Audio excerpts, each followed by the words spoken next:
Donc, bienvenue, je m'appelle Franck Chenot, je suis prof de dessin de peinture, mais je suis aussi prof d'histoire de l'art dans une classe prépa à Évry et à l'université d'Évry également. Et amateurs d'art et de photo, nous avons imaginé avec le studio Déclic que voici, qui fait de la photo. J'ai montré le petit film, mais on peut le remettre, c'est encore plus rigolo, ça va vous rappeler des souvenirs. Est-ce que je peux parler par-dessus? Oui, c'est possible, il y a la musique à côté. Et on a imaginé une histoire de la photo en plusieurs tomes. Et on va leur couper la musique. C'est un beau film qu'a fait Monsieur Guillaume Béchelier, qui est plein de talent. On a imaginé une histoire de la photo qui aurait lieu tous les mois. Donc, si le sujet vous intéresse, envoyez un mail à Studio Déclic et c'est gratuit à 15 h le samedi avec un lien Zoom partagé. Et je le disais, je coupe le micro des intervenants parce que c'est plus facile pour gérer ça et vous retrouverez les petits films sur YouTube sous peu. N'hésitez pas à le faire savoir et à venir avec d'autres amis, avec plaisir. Voilà, parce que ce qui est rigolo dans le fait de faire une histoire de la photo à partir de ce que fait Déclic, c'est qu'il y a une collection d'appareils photo très anciennes que beaucoup de clients ont apporté au fur et à mesure des époques et en même temps une pratique numérique avec des tirages, avec des livres qu'on peut éditer, avec des tasses, avec des coussins, des tas de trucs très rigolos. J'ai parlé la dernière fois, et je vais le redire un tout petit peu, je vais essayer d'être cadré, et si on ne se connaît pas, je ne fais pas de PowerPoint parce que j'aime bien, vous voyez, comme ça vous savez ce qui vous attend. On va parler des débuts de la photo, revenir un petit peu dessus, la mission héliographique, parce qu'en fait, ce qu'on va raconter aujourd'hui, c'est comment le paysage va être pris en photo, va devenir un sujet. Et attention, ça va devenir très sérieux. À la fois, prendre en photo le paysage, ça demande une évolution technique complexe. On va voir qu'il y a une mission héliographique qui va être confiée pour inventorier le paysage, comme du patrimoine. Et c'est le moment où on invente la notion de patrimoine. Comment des arbres à Fontainebleau peuvent devenir du patrimoine? C'est une question qui est en train de se faire dans les années 1850. La photo a été inventée en 1825-1830, on va y revenir vite fait. Et puis on va découvrir les 4 artistes, ils étaient 5, mais Le Sec, Baldus, Legray, Bayard, qui étaient les 4 photographes à qui on a demandé de partir un an entier prendre en photo la France, plus 175 monuments. Et de cela, le retour, c'est que ces images qui sont des documents, en fait, ça ne va pas être édité, ça va pas devenir un livre, et ça sera exposé il y a 20 ans seulement, alors que ça date de 1851, tout simplement parce que c'était considéré comme des documents et qu'on n'avait pas de raison de montrer comme de l'art des documents. Ce sujet de comment la photo devient un art, ça sera un sujet dans les prochaines séances. Dans les prochaines séances sur la reconnaissance petit à petit. On va voir que Baldus, Le Sec, Legray et Bayard vont être les premiers artistes héros avec Daguerre qu'on a laissé la dernière fois, pour commencer à avoir une histoire de la photo qui soit un peu reconnue comme une histoire d'auteur en fait. On me dit, c'est vrai, l'adresse c'est info@studiodéclic.com. Merci Madame Leslie. Et on finira en voyant que cette histoire de paysage, non seulement c'était pas une idée qui était très importante, il y a une histoire de la peinture qui va avec le paysage, mais aussi que, en retour, et Paris en est un bon exemple, on peut en regarder des images tout de suite, voilà, de Le Sec, 1851, de Baldus, c'est qu'à la fois, on peut trouver que ces images qui ont 150 ans vont nous parler de quelque chose qui pourrait être pris comme de la nostalgie, en un sens, ah, c'était beau avant, même si Paris a toujours une petite tête 19e siècle, donc le développement de la photo, qui est vraiment l'affaire du 19e siècle, une image par une machine multipliable, c'est ça qui va arriver tout doucement, et surtout, on n'y est pas encore à multipliable, mais qui peut faire des photos en un petit temps. Là, on peut avoir des temps de pause assez longs, je vais le redire, mais la fois prochaine, le mois prochain, on va voir que le portrait suppose au moins 5 minutes pour que vous ne bougiez pas et qu'on puisse faire l'ensemble. Mais en retour, ce qui m'intéresse, c'est que notre vision de la ville, j'ai pris Paris comme un exemple flagrant, notre vision de la ville, elle est marquée par la photographie. C'est-à-dire que nous regardons autrement quand nous avons vu des photographies. Et ce qui a l'air d'être une simple invention technique fabrique un regard culturel. Voilà, ça c'est la peinture de 77, ça c'est la photo des années 60, 1860.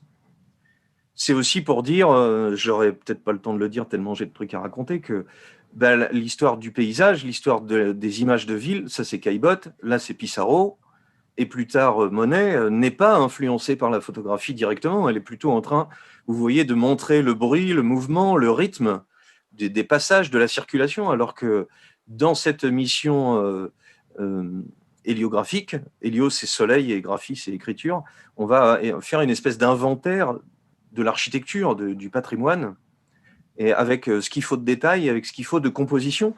Et c'est là où on ne copie pas des peintures quand Baldus fait une image comme celle-là. Par contre, elle va influencer notre façon de regarder et en retour, la peinture. J'ai à peu près dit tout le plan, vous pouvez vous réendormir. J'ai une petite histoire trop mignonne à vous raconter, mais trop mignonne, ça va vous faire beaucoup rire. Ça, ce sont nos appareils photo chez Déclic, et ça, c'est la modernité d'aujourd'hui. Voilà, on peut partir, je le disais la dernière fois, d'une chambre obscure qui permet, en voilà encore un appareil, d'avoir un temps de pause assez long qui va permettre l'invention de la photo par Niepce en 26, 24, quelque chose comme ça.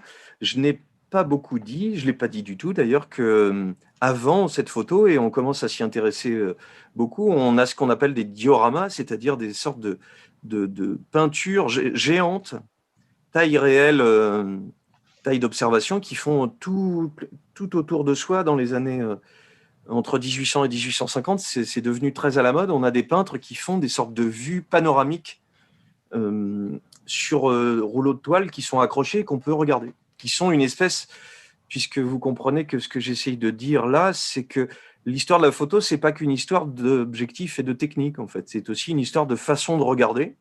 À la fois, on va cadrer différemment, on va jouer avec la lumière ou avec l'absence de flou parce qu'on n'en veut pas, justement, et que ça va marquer notre façon de regarder.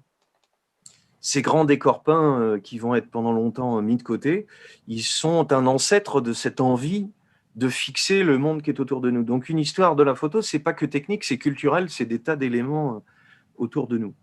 La première photo de Niepce sur une plaque de métal, vous voyez, c'est un temps d'exposition de plus de 8 heures, donc on a des lumières de droite et de gauche et du dessus qui sont un peu variées. On a pris pour Niepce des objets sur une table où le paysage vu comme il est aujourd'hui encore, qui ne bouge pas, parce que 8 heures sans bouger, c'est assez compliqué.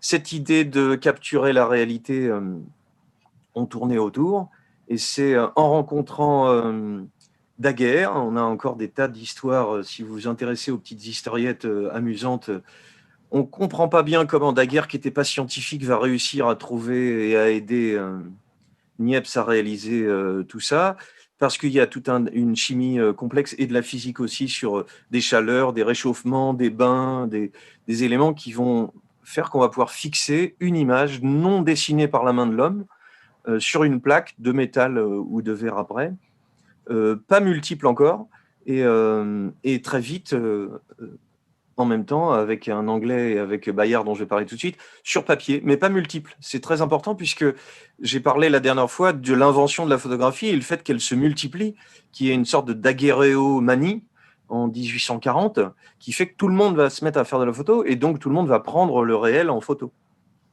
Voilà, c'est déposé à l'Académie des sciences, et Arago, parce qu'il y a des tas de changements politiques dans ces années-là, va reconnaître à Daguerre, Niepce était mort entre-temps, la paternité de l'invention, et elle va décider, c'est tout à fait joli, c'est pas loin après les belles ambitions de la Révolution française, elle va décider de donner cette invention au monde.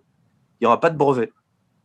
Ce qui est assez rigolo, c'est que ça va se développer partout dans le monde, sauf en Angleterre, où Daguerre a déposé un brevet, pour les bloquer un petit peu. Voilà, le daguerréotype est déposé, on est en 1839, on sait fixer une image sur une plaque sans main de l'homme par l'opération de la lumière, photographie, le mot n'arrive pas tout de suite, c'est-à-dire écriture de la lumière. On a une histoire du mot aussi qui nous emmènerait trop loin. Et puis, il y en a un qui est trop drôle à vous faire connaître, il s'appelle Hippolyte Bayard.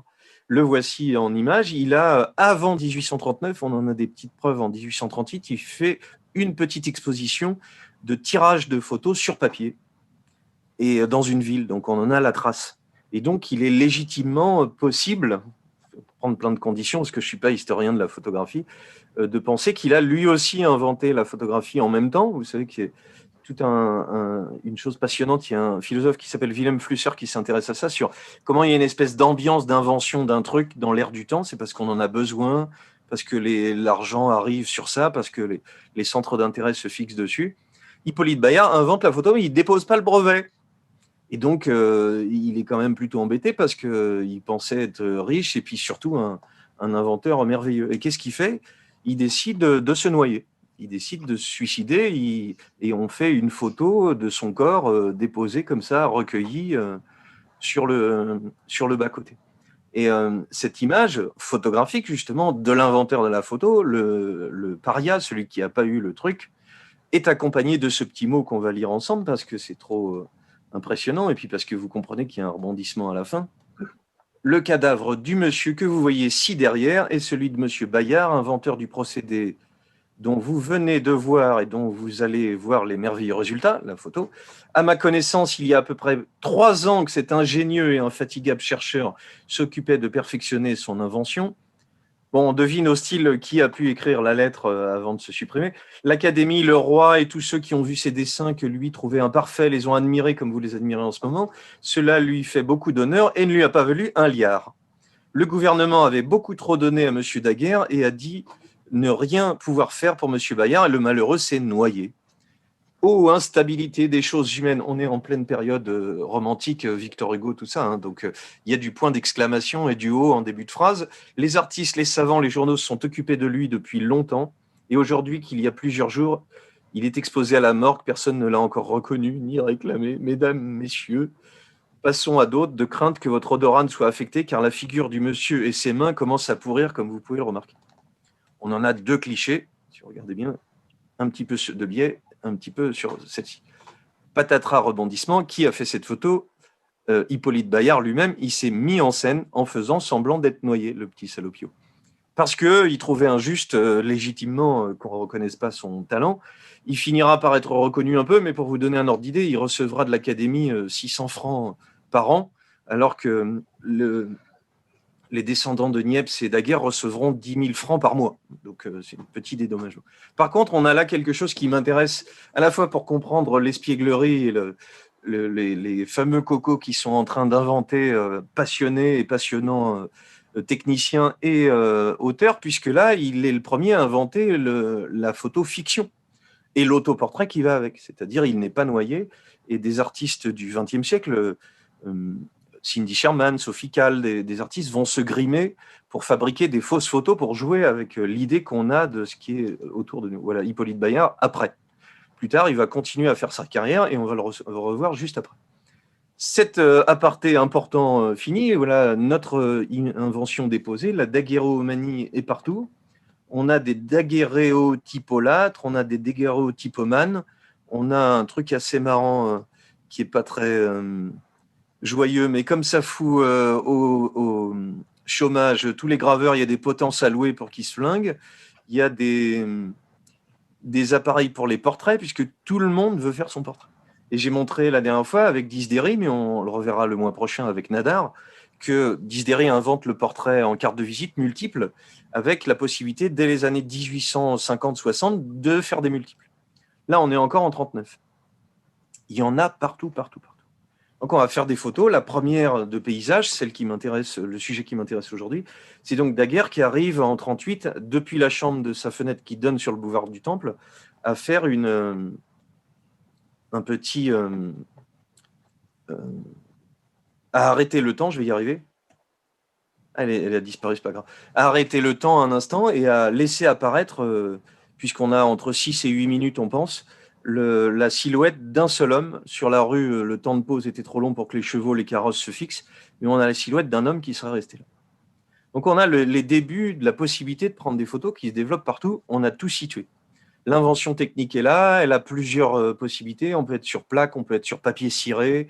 Je ne connais pas assez la technique pour m'aventurer dans ça. Et on a aujourd'hui, je parle à tous les jeunes qui me regardent, même des jeunes vieux, on a des filtres qui font penser à ça dans vos téléphones, où on a des façons de tirer avec des petites boîtes sténopées pour donner cette impression de peu de lumière et de temps de pause très très long, qui donne une espèce de précision puisque la lumière va venir se poser sur la surface à révéler avec un long temps d'exposition. Et donc, on va avoir un détail, un piqué qui est très, très impressionnant. Même si aujourd'hui, les appareils numériques peuvent avoir, si je ne dis pas de bêtises, il faudrait que le chef du déclic, Nassib Traboulji, me redise ça, mais on doit être à 11 millions de pixels ou on doit être à des choses invraisemblables. Voilà, les images qui fabriquent cette imagerie-là se répandent un peu partout. Des daguerréotypes sont disponibles partout. Celui-là est anglais, il est attribué à Saxton, qui est aussi un des... On dit que c'est les premiers... la préhistoire de la photographie, puisqu'on a des pièces individuelles et des sujets qui sont choisis en fonction des possibilités de se déplacer, des possibilités d'atterrir quelque part. On a 1844 Giraud de Pringé qui fait Jérusalem, parce que vous vous doutez, si vous aimez l'histoire, que sur cette histoire 1839 entre un Napoléon, un autre Napoléon, une restauration et quelques problèmes avec la guerre, en 70, on est sur une période qui politiquement est très très perturbée, ce qui fait que l'État français, pour aider les photographes ou pour encourager la photographie, va, avec la mission de 51, c'est Napoléon III, motiver beaucoup de prendre en photo la France. C'est un objectif politique en fait que de faire ça. Et la photo, même la plus anonyme, en fait partie. Et puis, j'y viens avec Jérusalem, même si c'est une exception là, les colonies se sont énormément développées. Donc, on va montrer, évidemment, Jérusalem, c'est pas son cas, mais on va montrer des images des possessions françaises, du pouvoir français, au travers de photographies qui sont les plus faciles et les plus fidèles, en théorie, à développer.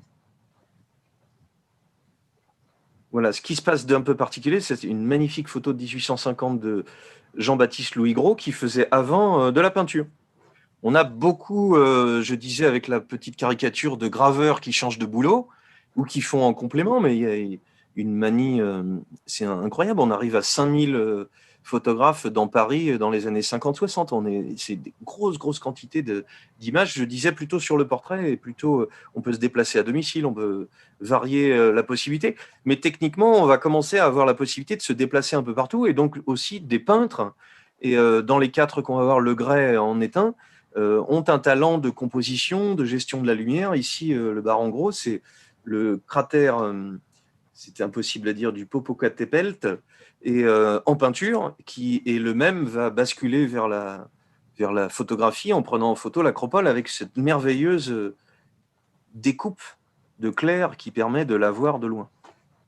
Voilà, l'art de la composition de la photo, c'est un sujet qui va nous intéresser dans 2 mois, c'est-à-dire que après avoir vu que le portrait va être aussi une façon pour que la photo soit reconnue comme un art, le paysage, la couleur, les débuts du rapport et de la séparation avec la peinture et le rôle étonnant du théâtre vont faire que la photo va devenir un art et être reconnue comme tel, on va dire, dans ces années 1900-1920. Mais là, je suis en amont. Voilà, on voit chez le Baron Gros des collections de photos qui sont ce que contiennent des salons de ces années 1850 un peu partout. J'ai déjà dit que Clément Chéroux était un des historiens les plus passionnants sur ces images vernaculaires, c'est-à-dire sur ces images de la première photo, dans laquelle il intègre des tas de pratiques de la photo différentes. On avait vu que même les photos d'assurance, les photos de compte-rendu policier, des tas d'images qui sont des images pas reconnues comme telles. Et la photo d'architecture est un problème également. La photo, comme le fait Déclic d'ailleurs, faire des photos de tableaux, est-ce que c'est un art reconnu, un savoir-faire technique? Évidemment. Une reconnaissance en tant qu'artiste, pas encore ou pas du tout. Parce qu'on attend de la photo qu'elle soit le plus neutre possible. Et c'est le cœur de mon sujet aujourd'hui, c'est-à-dire ce que Roland Barthes a appelé le paradoxe de la photo. On a l'idée que c'est qu'une photo, c'est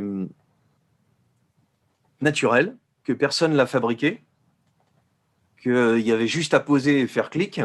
Et évidemment, on va voir que tous ces photographes, dans cette mission héliographique, vont construire énormément l'image, la composer, jouer avec la lumière, voir avec les avant-plans, mais aussi construire ce qu'on veut voir. C'est-à-dire, quand vous êtes devant une église, si vous êtes trop près, s'il y a trop de détails, ça va être gênant pour comprendre l'ensemble.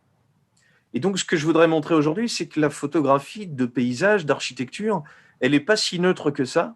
Elle est une façon de nourrir l'imaginaire des peintres, des artistes et des spectateurs comme nous, pas que par la nostalgie, j'y insiste, mais par cette remarque de Barthes, sous le couvert d'être spontanée, elle est énormément construite. Alors, je reviens un petit peu en arrière en histoire parce qu'on a besoin de se placer sur quelque chose d'un peu particulier pour comprendre pourquoi cette mission héliographique est si importante. Vous allez comprendre. Dans les années, voilà, Alexandre Lenoir, en haut à gauche de mon image, il y a la date et puis il y a le nom du peintre ou du sujet ou la dimension ou l'endroit où ça se trouve. Et s'il n'y est pas, c'est que je ne le connais pas. Pendant ces années de Révolution française, il y a des destructions.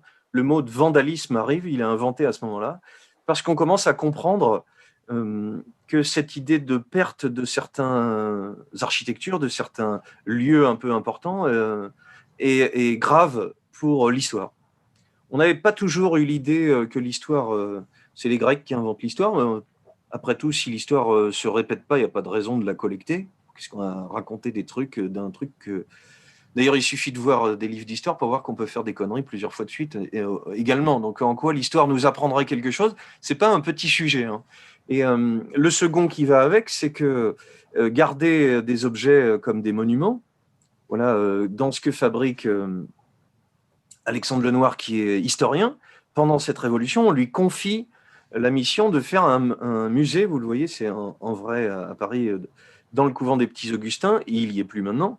Un musée des monuments français. Soit parce que ce sont des choses qui sont détruites, il en récupère des bouts, soit parce que ce seraient des moulages.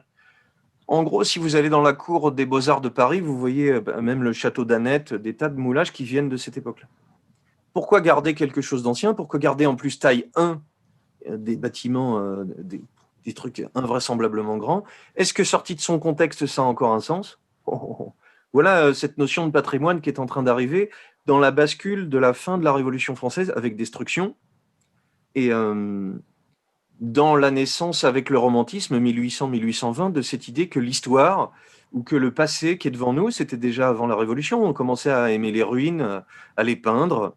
On a ça à Méréville dans l'Essonne et à Geur avec les fausses ruines de Hubert Robert.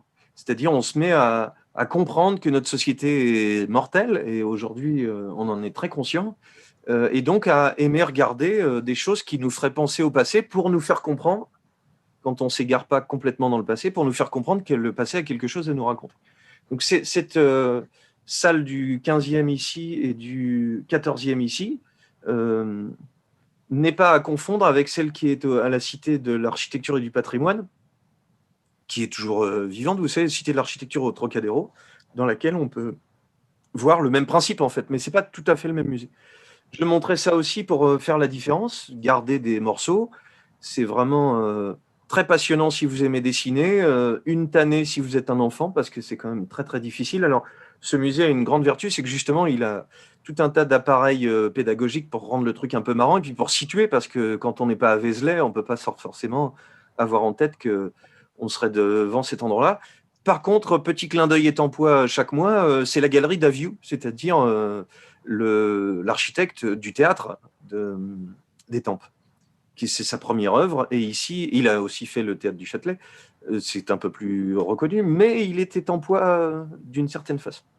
Voilà, cette idée de collecter des éléments du passé sous forme de moulage ou de récupération de vrais objets commence à la fin de cette Révolution française, et j'ai besoin de vous montrer ça un petit peu pour comprendre pourquoi on va envoyer des photographes faire des photos à l'autre bout de la Terre. En plus de ce travail de Lenoir, avec cette musée des monuments français, arrive le travail du baron Taylor, qui va le premier avoir l'idée de se balader dans l'ancienne France. La Fondation Taylor, c'est lui, hein, c'est toujours actif. Voyage pittoresque et romantique. Parce qu'il y a cette idée, je viens de le dire là, que le passé pourrait nous révéler quelque chose. Pittoresque, le mot va beaucoup nous servir. Pittoresque, ça veut dire qu'il est digne d'être peint. Et je vais tout de suite balancer le truc philosophique. Pour qu'il y ait paysage, il ne faut pas qu'il y ait que nature. Ça peut être de la ville. Hein, faut qu'il y ait quelqu'un qui regarde. Ça a l'air tout bête, mais quand vous vivez, quand vous êtes, je sais pas, agriculteur et que vous êtes dans un champ, que vous êtes dans la nature, il n'y a pas de paysage en fait. C'est entre guillemets un truc de citadin. Je suis bien placé pour ça. J'habite Évry. Euh, pour voir qu'il y a paysage, et puis je suis peintre. Hein. C'est-à-dire que pittoresque, c'est ce qui est digne d'être peint, ce qu'on demande à chaque élève, c'est-à-dire de tracer un cadre avant de commencer pour faire une image à l'intérieur de cette image, pour découper dans l'espace quelque chose à regarder. Ce qui fait que le baron Taylor, il va envoyer des tas de gens, puisque l'édition va se faire sur plus de 10 ans, dessiner des monuments un peu partout en France qui sont souvent dans un sale état. Voilà, Bonington, le copain anglais qui va initier Turner à l'aquarelle et qui va mourir très jeune. Voilà, la rue du Gros Horloge à Rouen.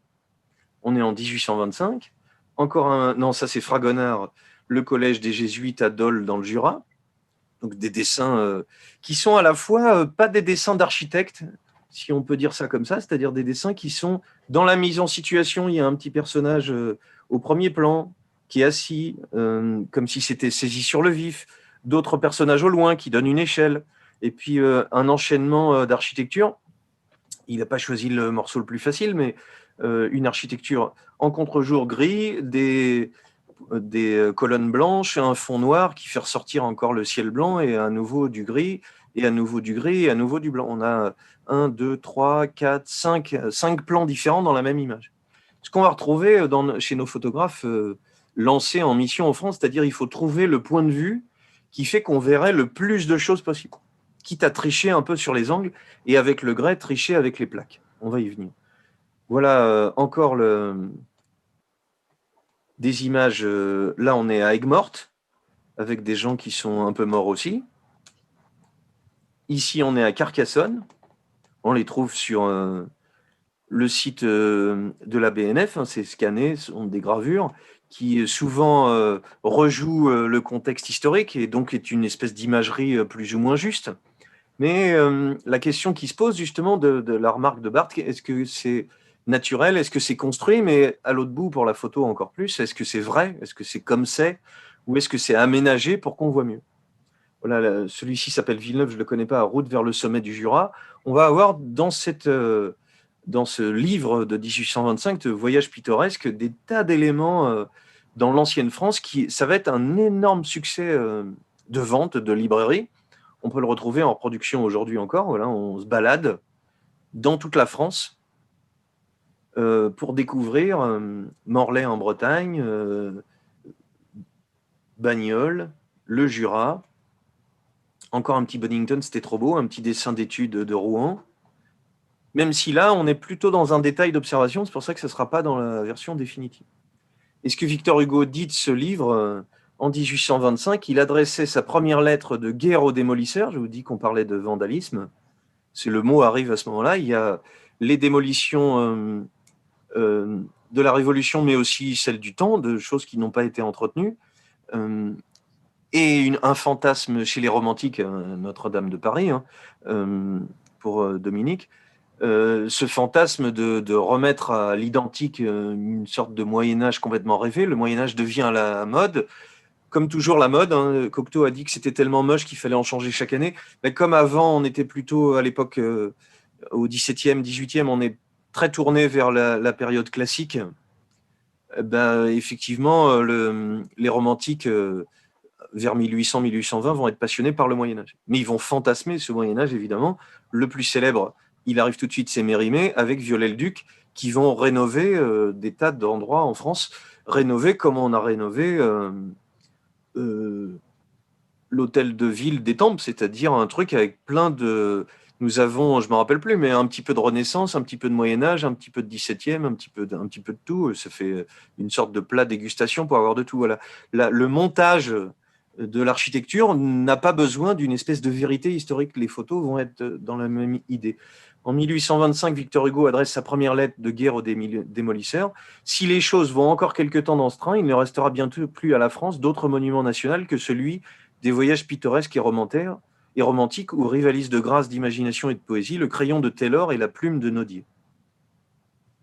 Juste après arrive Mérimée, qui est élu, j'en ai la précision, voilà, Guizot est ministre de l'Intérieur, on est plutôt dans une restriction du pouvoir et dans l'envie par le pouvoir qui vient d'arriver de légitimer son pouvoir en disant la France c'est ça, et on va se servir de la photographie pour ça.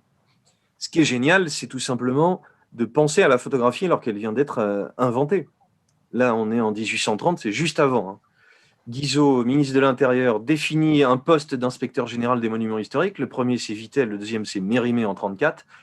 Constater l'existence et la description critique de tous les édifices du royaume, qui, soit par leur date, soit par le caractère de leur architecture, soit par les événements dont ils furent les témoins, méritent l'attention de l'archéologue, de l'historien.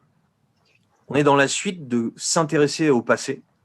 Tel est le premier but des fonctions qui me sont confiées. En second lieu, je dois veiller à la conservation de ces édifices en indiquant au gouvernement et aux autorités locales les moyens soit de prévenir, soit d'arrêter leur dégradation. Ça commence à cette époque-là et c'est aujourd'hui maintenant encore le principe des monuments historiques. Qu'est-ce que va faire Mérimée? Il va envoyer Gustave Legray, un des 4, avant notre mission de 51, prendre en photo Carcassonne, avant qu'elle soit rénovée et transformée. Elle va être beaucoup rénovée et transformée. Il va l'envoyer à Vézelay. Là, ce n'est pas une photo d'époque, mais c'est pour qu'on situe bien. Il va l'envoyer à Notre-Dame. Et elle est toute petite, mais ce n'est pas grave parce qu'elle est trop bien. Vous avez Carcassonne à gauche avant Viollet-le-Duc et à droite après Viollet-le-Duc. Il ne fait pas semblant de rénover. Et vous le savez sans doute, mais les historiens contestent la vérité, entre guillemets, puisqu'il n'y a pas de vérité en architecture. Si on a une construction qui s'étale sur des siècles, ben, elle est de toutes les époques. Vous voyez souvent en France des structures d'églises qui datent du 5e, 10e, et puis avec des choses à la Renaissance, des choses au 17e, des choses rajoutées ensuite. C'est le principe des Argonautes, on rajoute des trucs. On n'a pas. C'est l'idée d'avoir un style unique qui est une idée fausse, en bref. Mais ce que va faire Viollet-le-Duc, c'est de dessiner, de s'intéresser à ces images-là. C'est le bras efficace de Mérimée. On va faire l'inventaire de tous ces monuments et lui va les rénover après les avoir dessinés. Cette mission héliographique, elle arrive en 51. On a donc inventé la photo en 40 et on est parti pour le voyage. Vous allez dire, c'était un peu long, mais maintenant on a besoin de comprendre pourquoi le paysage va être si important. Parce que les photos qu'on va voir, il ne s'agit pas juste de se dire qu'elles sont belles, elles racontent quelque chose de l'histoire et il y a une commande qui est passée. Voilà. En 51, on demande à ces photographes de faire les 175 édifices. Et c'est ce qui invente le patrimoine avant le patrimoine. Hélio, soleil, et graphie, écriture. Été 51, on nomme Henri Le Sec, Gustave Legray, Auguste Mestral, Baldus et Bayard. Encore, si vous aimez les petites histoires, regardez sur Wikipédia d'où vient cette petite simplification. Mestral, il est pris, il est repoussé. Et vous reconnaissez le nom de notre petit Hippolyte Bayard qui va encore nous réserver bien des surprises. Quelle est la mission? Recueillir des dessins photographiques d'un certain nombre d'édifices historiques. Ils ont un nom. Voilà, Henri Le Sec. J'aime bien la pose d'autoportrait, on sent que le gars, il est un peu cool. Photographe expérimenté, je me sers de Wikipédia, c'est le plus simple pour se situer et être bref, qui utilise la technique du calotype de Talbot, c'est-à-dire techniquement, il est assez fort. Il a travaillé en 1850 sur la restauration de la cathédrale d'Amiens par Viollet-le-Duc, vous voyez que tout se met en place, et lui, on lui file le nord et l'est, on coupe la France en 4, hein, Reims, Laon, Troyes et Strasbourg. Voici Gustave Legray, un des plus remarquables, on y vient tout de suite. Il avait déjà les châteaux de la Loire, ce qui n'est déjà pas une mince affaire. Il doit aussi faire les chemins de Saint-Jacques de Compostelle, la Dordogne, et Mestral, vous l'avez vu, c'est pour ça qu'ils sont 4 à la fin, ils étaient 5, il y a Auguste Mestral, il est élève de Gustave Legray. Gustave Legray compte énormément puisque c'est le premier qui va former des photographes. Et c'est lui qui va vraiment aider au développement de la photo comme un art. Et en plus, c'est une merveille. C'est lui qui a fait la vague. Je l'ai montré la dernière fois. Je vais la remontrer. Il se décide avec Mestral, au lieu de couper la France en 5, il dit on y va tous les deux. Et donc, ils vont à deux faire des clichés qui signent des deux noms. Ils font jusqu'à 600 prises de vue. Une merveille. Voilà Mestral, dont on n'a quasiment pas d'informations sur sa vie. Et voilà enfin un autre petit génie, Baldus, qui lui a fait Fontainebleau, j'en ai montré des images, je vais en remontrer. Lui, on lui donne la Bourgogne, le Dauphiné, la Provence. Et pour rendre l'aspect monumental, c'est là où ça va devenir intéressant, c'est qu'ils n'ont pas tout à fait les mêmes angles de vue, pas tout à fait le même feeling pour inventer la photo d'architecture. Et c'est ça qui va être intéressant à regarder, c'est comment ces images vont nous marquer jusqu'à aujourd'hui. Afin de mieux rendre l'aspect monumental des édifices qu'il photographie, il n'hésite pas à découper et assembler des négatifs, c'est-à-dire il va faire une photo du haut, du bas, et il va faire un montage style Photoshop, où on pourrait faire avec des ciseaux et du scotch, pour avoir une lumière plus longue avec plus de détails sur certains endroits et puis plus rapide sur le ciel, par exemple. Ce qui va lui permettre de constituer un cliché composite, ce qui va à l'encontre de notre idée inconsciente qu'une photo, c'est vrai. Alors maintenant qu'on connaît bien Photoshop, on sait très bien que la photo, c'est pas vrai, et que c'est un cadre, et que c'est construit. Mais comme jusque-là, on dit que c'est une machine et que c'est la science qui l'aide à avancer, et qu'on a longtemps des regards dans les magazines de photos plutôt par la technique, plutôt par la passion de la technique, on attend encore une sorte d'histoire de la photo par sa technique, ça, c'est pas fait encore. On a l'idée que j'essaye de développer là, avec les auteurs Denis Roche, Suzanne Sontag, que la photographie dit autre chose que juste un enregistrement technique. Voici notre Hippolyte Bayard, l'espiègle. Il se voit confier l'Ouest, la Bretagne, la Normandie, ainsi que Caen, Bayeux et Rouen.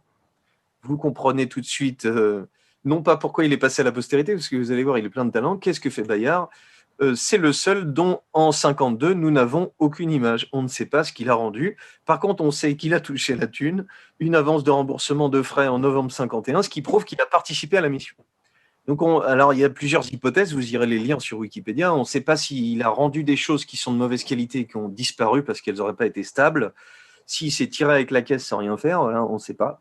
L'ensemble est lancé et les photographes, je suis allé à la fin, les 4 partent dans toute la France pour une petite année. La commission voit dans l'héliographie un moyen rapide et efficace de documenter et de préparer les restaurations. C'est vraiment utilitaire, c'est un document en fait. Ce qui fait que ces images, quand elles vont rentrer, la petit magazine, puisqu'il y a des comités des associations de photographes, et ces 5-là viennent de ça, hein, c'est comme ça que les monuments français vont aller chercher ces photographes, ils vont aller voir la société des photographes, ils vont dire vous avez des gens à nous proposer. Et cette même société édite, on est en 1851, un livre et une revue. Et ce seront les seuls à parler de ce retour des images, puisque, hélas, enfin heureusement pour nous, quand les images vont rentrer, très très belles images, vous allez adorer, elles seront mises dans une boîte et elles mettront plus de 150 ans à sortir. La première expo de Baldus, qu'on va voir tout de suite, c'est 1996, c'est-à-dire c'est pas très très vieux.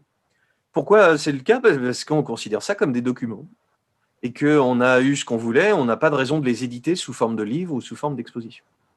Voilà, la mission Le Gray, ça c'est un négatif. C'est Le Gray qui est face à la cathédrale de Saint-Gatien à Tours et c'est une merveille, même si c'est en négatif pour le moment. On a l'idée du cadre général avec des éléments qui sont autour, des bouts de ville, des bouts d'arbres, une contre-plongée qui permet d'avoir l'ensemble du bâtiment et un temps de pause assez long pour qu'on ait tous les détails. Voilà le livre qui est paru il n'y a pas très longtemps qui reprend cette mission photographique. 5 photographes qui parcourent la France, un sujet de mémoire édité aux éditions du patrimoine. Baldus, Bayard, Le Gray, Le Sec et Mestral coupés en 4. On est parti pour les regarder. Je n'ai pas perdu de temps, rassurez-vous. Alors, les 4, je vais prendre un angle différent pour chacun. On est avec Le Sec, qui est parti à l'est de la France. Prendre un angle à chaque fois, parce qu'ici, on est à Amiens. On pourrait voir ces images, j'éviterai ça, même si vous pouvez tout à fait le faire.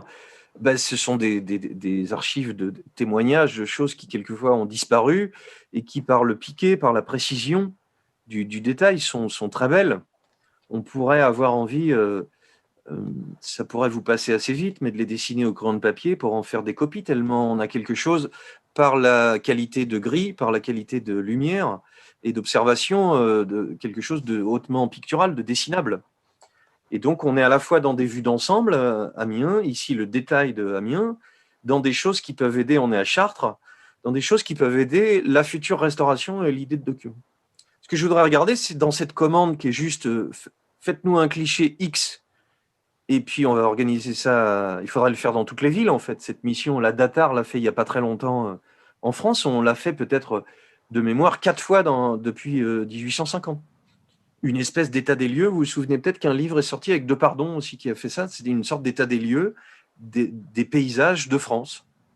Il nous faut ici des détails et à la fois des vues d'ensemble. On voit que les travaux sont en cours. Par contre, on voit chez Le Sec que dans l'angle qui est pris sur le côté, on voit peut-être moins l'architecture globale, mais par cette espèce de contre-plongée, on est un peu du dessous, on voit quand même la flèche, on voit la structure de la nef, et puis on voit le contexte qui est autour.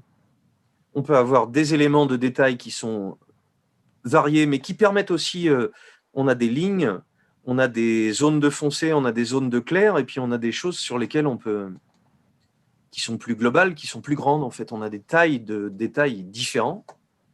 On a, c'est tout à fait mignon, mais le contexte autour, parce qu'il faut, pour une question d'échelle, pour qu'on comprenne la taille de l'objet, si tu le fais tout seul.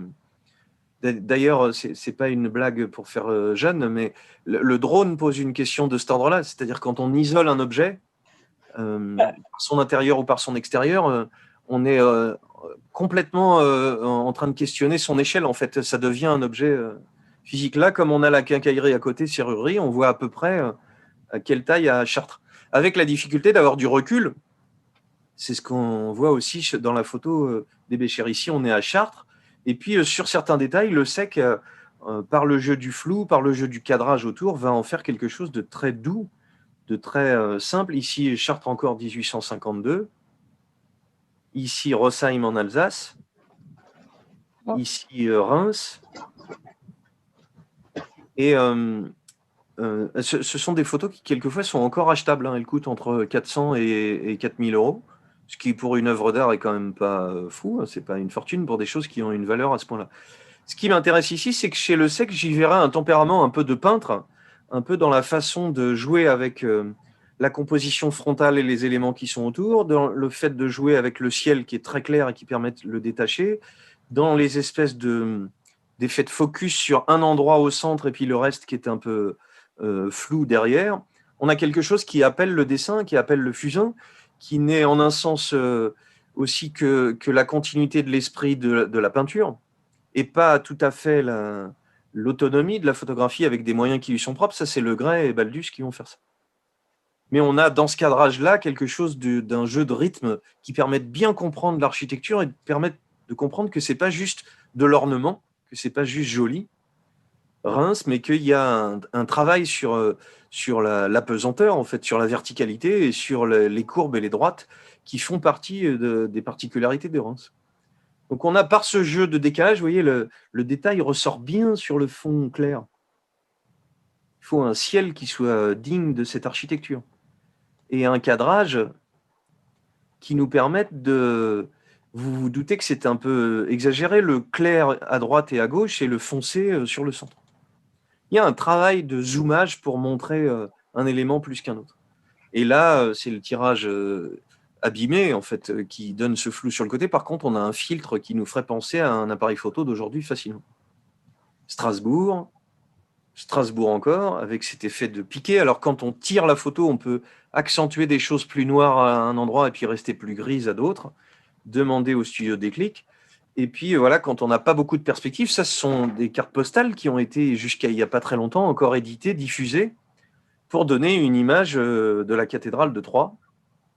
On est à Laon ici. Celle-ci est très intéressante parce que, si vous le regardez bien, le sec s'est mis en hauteur. Il est monté à une fenêtre pour pouvoir ne pas être trop écrasé et avoir un peu d'espace pour qu'on comprenne la largeur de la stature de l'ensemble. Ici, à Laon, il est entré à l'intérieur. Et voici cette photo de Charles Nègre, qui lui aussi était photographe et copain avec Le Sec, avec cette image qui est devenue très célèbre depuis qu'elle est devenue une affiche pour le musée d'Orsay.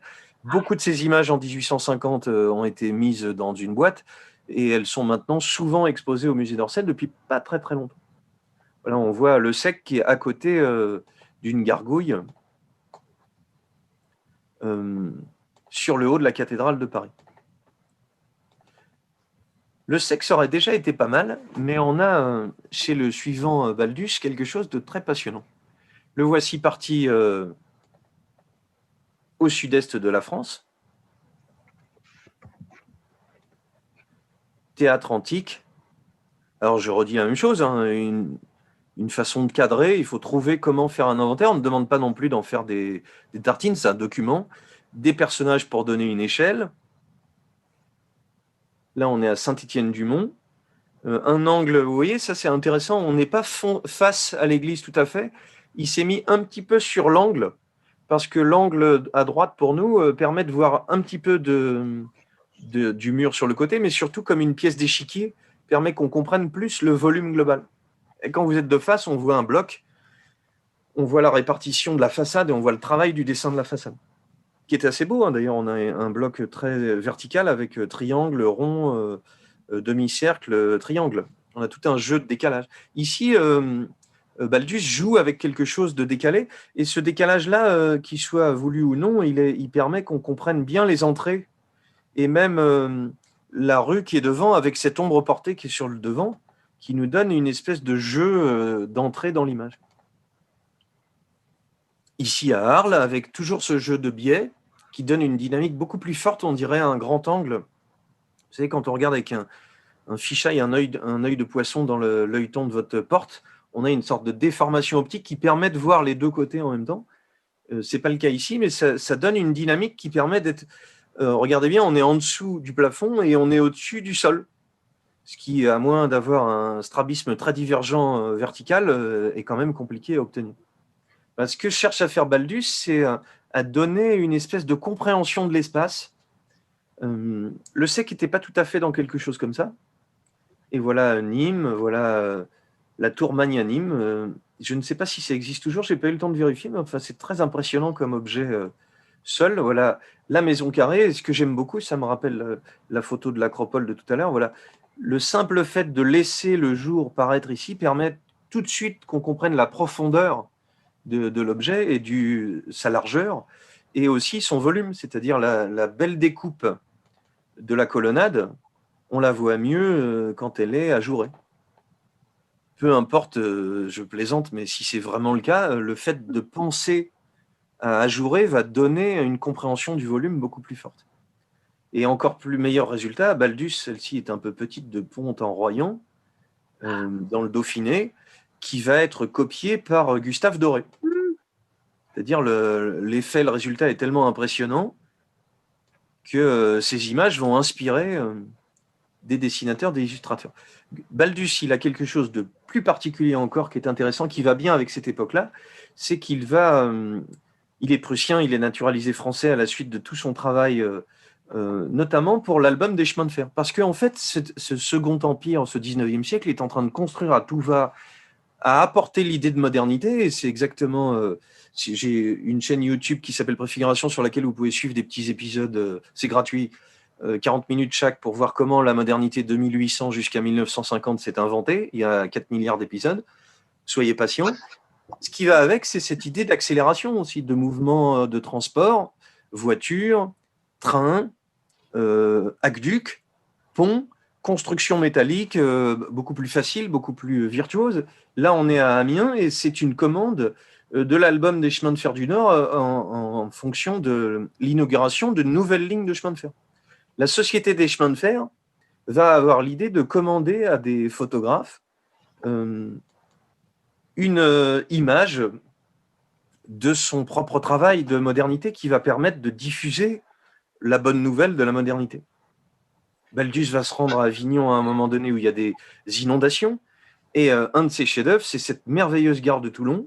J'ignore aussi si elle est comme ça. On est dans quelque chose qui est presque une sculpture, qui joue là aussi de la profondeur, mais plus fort encore de ce jeu de grillage qui est une merveille. Vous voyez des petites grilles, des grandes, des petits XXX, des petits grandes tchouk-tchouk-tchouk, des flouk-flouk dans l'autre sens. On a des sortes d'écritures qui, si on est bien patient, donneront un dessin merveilleux. On a quelque chose de l'ordre du graphisme dans cette image-là. Mais quelque chose aussi d'un peu sacré dans la découpe, plein face, presque centre, avec les rails qui nous amènent le regard jusque-là, et avec une découpe sur un fond de ciel uni. Ce chemin de fer du Nord, j'en ai pris des tas d'images. On voit en bas à gauche, là c'est à Lyon, un album qui se retrouve, on est en 1860, sur le site de la BNF. C'est une merveille, voilà, on a une carte illustrée, c'est absolument génial, qui suit le cheminement de l'ensemble et qui nous permettent de nous balader dans la France. J'aime bien ça, c'est un Anguin. Et c'est commandé au nom de l'évolution, là on est à Pontoise, de l'évolution des moyens de transport. Et aussi, c'est là où le pittoresque revient, il s'agit à la fois de montrer la nouveauté technique, le savoir-faire des ponts, de chemin de fer, la capacité de faire circuler tout le monde un peu partout. On va y revenir, les enfants, il y aura bientôt plus de bagnoles, on va faire ça, ça va être bien. Et ce qui va avec le pittoresque, c'est-à-dire ce qu'on voit par la fenêtre. Je vous prédis, ça commence à se pointer, c'est pas du tout de l'imagination, mais par les fenêtres du train, en incrustation sur votre vitre, je vous jure que ça va arriver, vous aurez bientôt le nom de ce que vous êtes en train de voir par la fenêtre en temps réel quand ça se passe. Ça sera super bien. Et ça permettra qu'on ne s'ennuie pas et qu'on n'ait plus de tablette, on sera en train de regarder le meilleur des films, c'est le paysage qui bouge. Voilà, les avancées sont à la fois techniques, elles montrent dans le cadrage des choses de technique qui sont vraiment visuellement très fortes. Ils jouent du contraste entre le fouillis de la nature et la précision de la construction. Et le ciel blanc va encore beaucoup l'aider. Vous vous rappelez que Baldus, avec le grès, vont être ceux qui vont truquer les plaques en accentuant ça. Il va même faire venir, s'il y a un petit bonhomme là, c'est sans doute que c'est les copains cheminots qui ont été mettre une machine à cet endroit-là pour qu'on comprenne à quoi ça sert et comment c'est fait. Et puis, le pittoresque, c'est de voir au loin le paysage depuis la voie ferrée. Faut noter où c'était, il faudra retrouver. Clermont,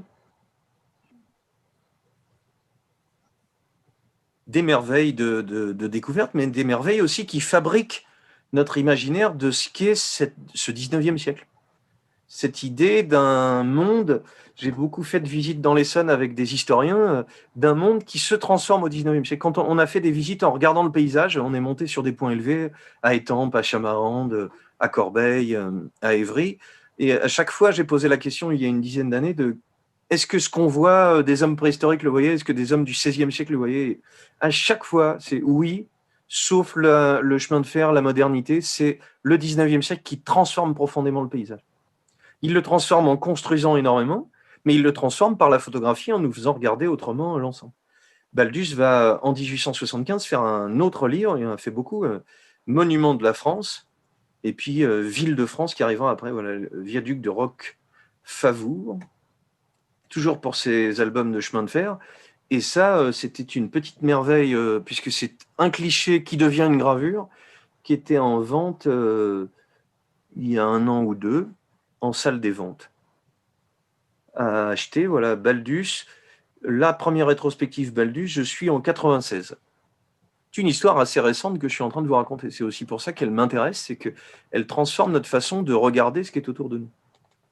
Alors, je n'avais pas montré exprès dans ce départ de Le Gray avec Mestral, dans cette image qu'on voit de Saint-Gatien à Tours, il y a un truc trop drôle, c'est les 2 gus assis sur la charrette là avec l'appareil photo.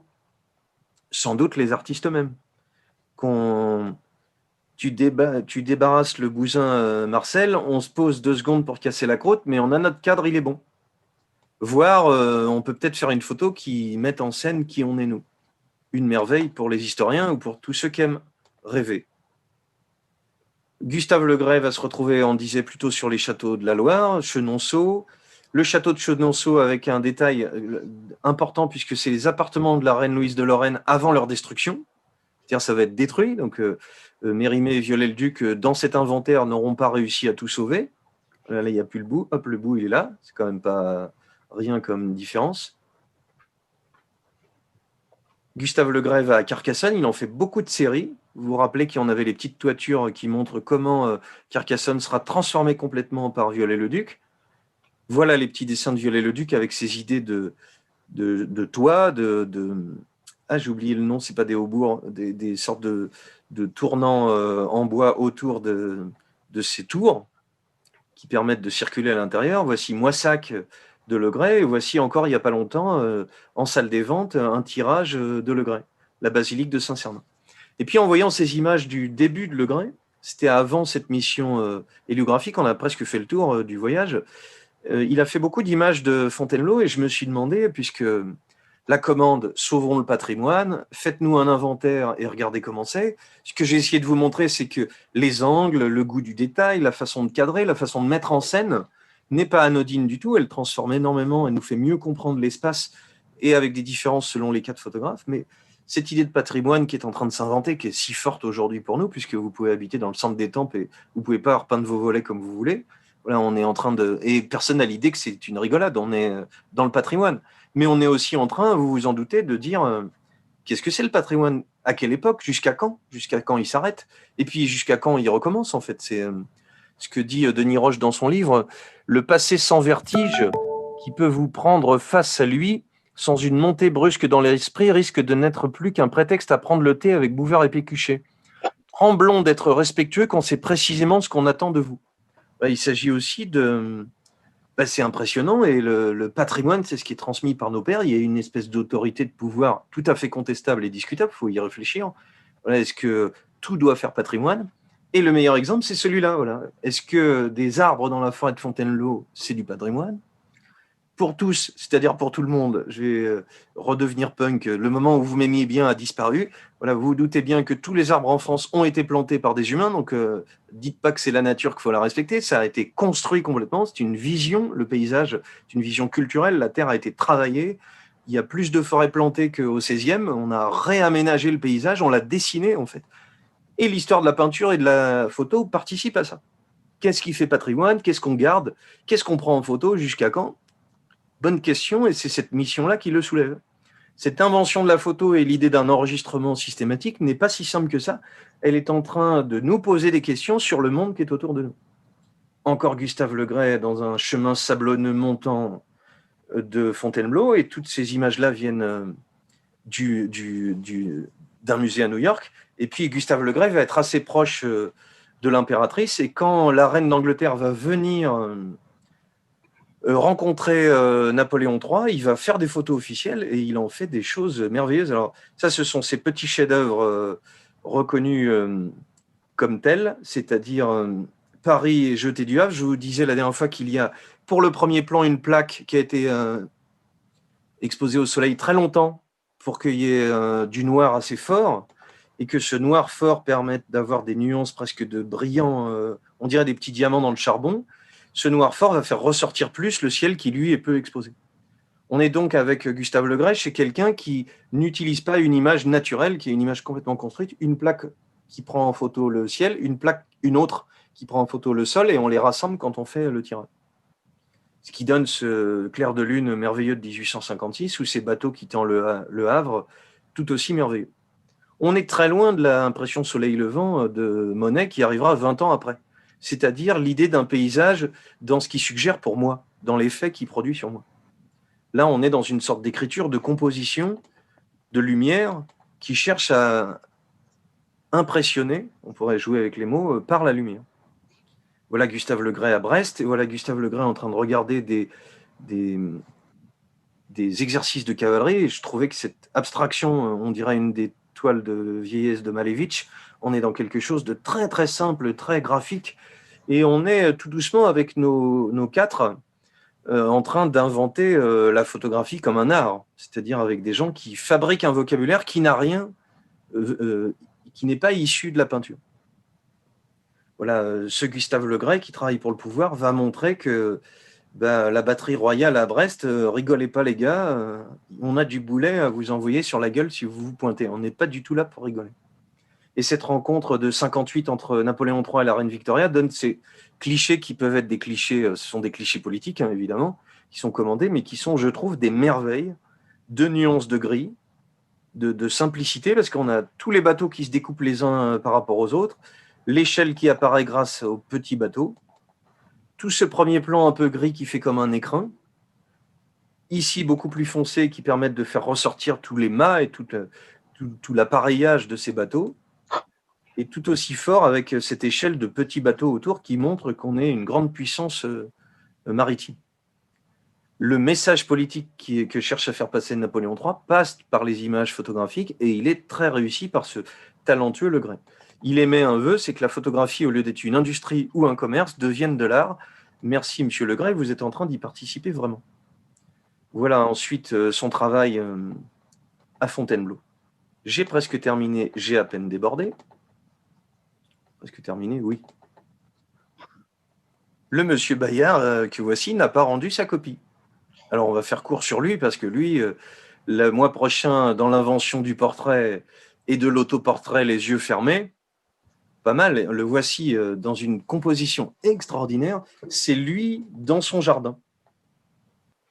Alors, ce sont des autoportraits, les premiers noyés, c'est presque 1 heure de pause, là on est sur 5-8 minutes, donc il faut tout cadrer, tout fabriquer, et puis ce qu'on appelle de l'autofiction en littérature, qui est tellement à la mode aujourd'hui, de mélanger le documentaire à la fiction, c'est ce que fait Bayard aussi, mais c'est aussi un très bon photographe, ici à Paris, au Cirque d'été des Champs-Élysées, ici dans un Montmartre, on est en 42, c'est tout début de la photographie, presque 10 ans avant cette mission, et puis dans le cadrage de la Madeleine à Paris, on voit que Hippolyte Bayard, c'est pas du tout un petit rigolo qui fout rien, c'est un homme d'un talent invraisemblable. Voilà, dans le jeu de découpage de l'image avec un arrière-plan, on est plus fort que Henri Le Sec tout à l'heure, il me semble, puisqu'on a même un jeu avec l'écriture, avec la peinture à l'intérieur même de la photo. On a une image qui est d'une complexité, qui est très élaborée, qui me fait penser qu'Hippolyte Bayard a pressenti qu'il y avait des choses à dire par la photographie. Hippolyte Bayard, la prochaine fois. J'ai dit déjà que donc, cette histoire de Paris était marquée par l'image qu'on s'en faisait, par toute cette transformation-là, par cette circulation des images, qu'elle était loin de l'histoire du paysage en peinture. Voilà, finalement, ce n'est pas le cas. J'en parlerai dans 2 mois quand on verra l'invention de la couleur, en fait. On est ici en 1880 et en 95, la photographie couleur arrive. Donc, les sujets, la façon dont sont traités, on pourrait mettre les gros plans de Chartres de Baldus face à cette cathédrale de Rouen de Monet, on en est très très loin. Monet est vraiment là pour traduire son ressenti à lui. Alors notre première conclusion, j'ai presque fini, vraiment. Nos impressionnistes, ils vont se retrouver chez Nadar, dans une galerie de photographes d'exposition, puisque Nadar va être un caricaturiste très reconnu, ouvrir une galerie de photos avec des verrières en haut, puisque dans ces années 1850, on a besoin de la lumière du soleil par moment, et puis à un moment, on a besoin d'obscurité. Donc les premiers studios de photos vont être avec des verrières. Il va y exposer la première expo impressionniste. Mais pour donner une idée et une ouverture, par exemple, ce baron von Goldstein en 52, il est hollandais, il est médecin, il part vivre au Japon et il va en plus, en 60, en plus d'enseigner ce qu'il sait de la médecine, et pas seulement, de l'ingénierie aussi, former les premiers photographes. Alors je les connais que par livre, Ikoma Ueno, qui vont au Japon faire les premières photos en 1861. On a une collecte du monde.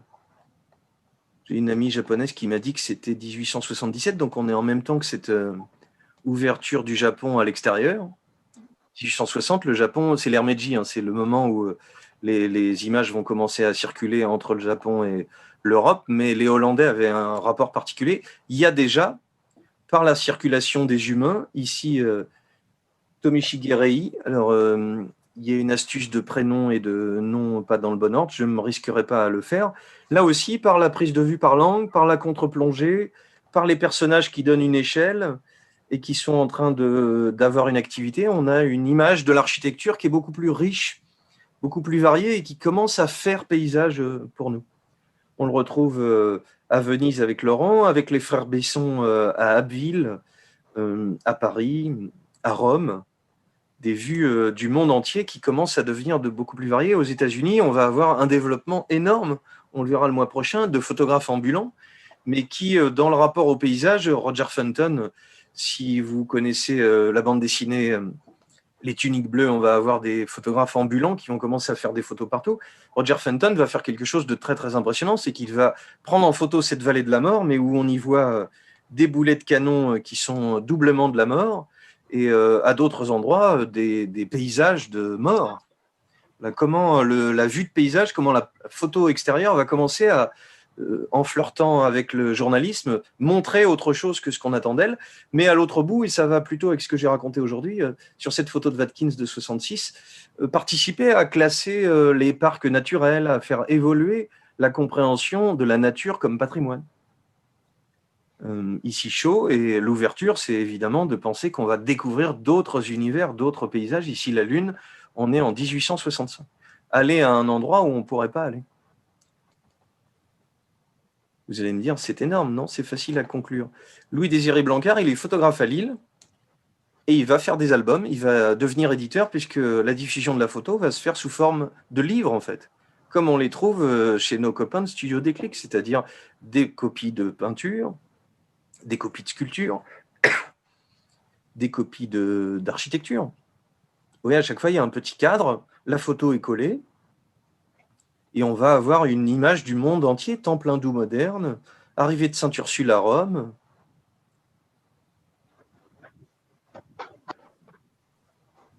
Façade d'église, reproduction de peinture, marché à Ypres ou à Venise. Il n'y a pas d'hiérarchie dans les destinations. On peut aller à Sens ou à Toronto, on peut être en Inde, on peut regarder des objets. Élément d'importance, c'est que c'est par l'album, c'est par le livre, par l'objet lui-même que l'image se diffuse et se développe, en fait.